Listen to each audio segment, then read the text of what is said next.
Monsieur le président, mesdames et messieurs les ministres, monsieur le président de la commission spéciale, mesdames, messieurs les rapporteurs, chers collègues, c'est à nouveau avec un sentiment particulier que nous entamons, un an après, l'examen en deuxième lecture du projet de loi bioéthique. Ce texte, à part dans le travail législatif, aura connu un parcours mouvementé.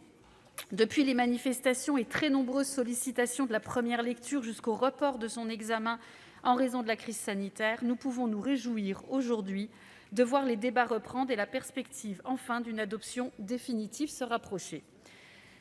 Si les discussions semblent avoir repris sur les mêmes bases, avec des clivages persistants, certes, je salue la qualité des échanges que nous avons eus en commission et qui ont permis à chacun d'exprimer ses positions et ses convictions dans le respect, l'écoute et l'échange. De même que la crise qui nous secoue depuis de nombreux mois, cette loi bioéthique nous pose des questions simples dont les réponses sont pourtant très complexes. Aucune échelle de valeurs ne prévaut ici. En tant que représentants du peuple, nous devons ériger des lignes rouges à ce que la science peut faire, non pas en choisissant entre le bien et le mal, mais en examinant les avancées de la science au regard de notre propre éthique, notre histoire, l'évolution de la société et l'intérêt général.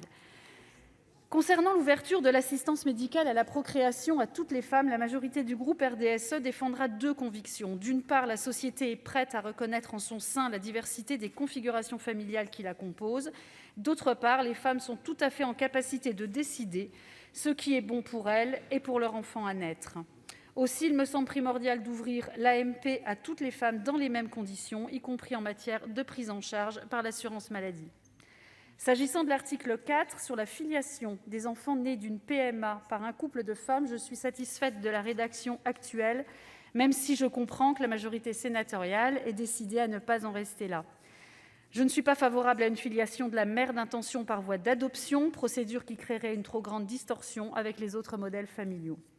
Dans le même état d'esprit, je regrette l'introduction de l'article 4 qui propose d'interdire la transcription totale de l'acte de naissance étranger d'un enfant français né d'une GPA. Les enfants ne sont en aucun cas responsables de leur mode de procréation, ne doivent pas être pénalisés, il nous appartient de les protéger. Il me semble enfin important de permettre aux femmes de bénéficier d'un transfert d'embryon en cas de décès de leur conjoint en cours de procédure de fécondation in vitro. Les débats de la première lecture, empreints de beaucoup de respect et de dignité sur ce sujet, avaient abouti à un vote excessivement serré. J'espère donc que la discussion pourra reprendre sur les mêmes bases pour faire évoluer une réglementation qui apparaît à beaucoup incompréhensible. J'aurai l'occasion de m'exprimer sur cet amendement. Concernant le don de gamètes, je ne suis pas favorable au recueil du consentement du conjoint et proposerai un amendement visant à supprimer cette exigence. Le don est une démarche personnelle. La communication de cette information au sein du couple doit relever du libre choix du donneur dans la sphère privée. Je ne vois pas pourquoi le législateur s'inviterait dans cette discussion.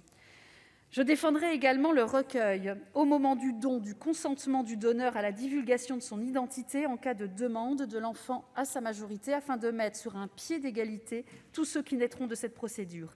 L'incertitude et le secret qui ont conduit à trop de souffrances, il est temps d'y mettre fin et de garantir à tous ces jeunes un accès équitable à leurs origines. Enfin, si l'article 21 n'a pas fait l'objet de modifications en commission, je proposerai toutefois deux amendements. J'ai certes été sensible aux arguments de notre rapporteur Bernard Jomier et les discussions ce matin en commission m'ont interpellée. Pour autant, je pense que le débat sur ce sujet particulièrement sensible mérite d'être poursuivi dans l'hémicycle.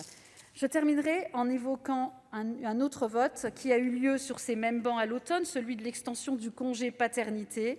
Tout simplement pour dire que, comme toutes ces questions sociétales, j'ai abordé cette réforme et celle de la PMA en considérant que le droit devait suivre l'évolution de la société, à chaque fois qu'elle coïncidait avec l'intérêt général et la protection de l'enfant dans le cas de cette loi.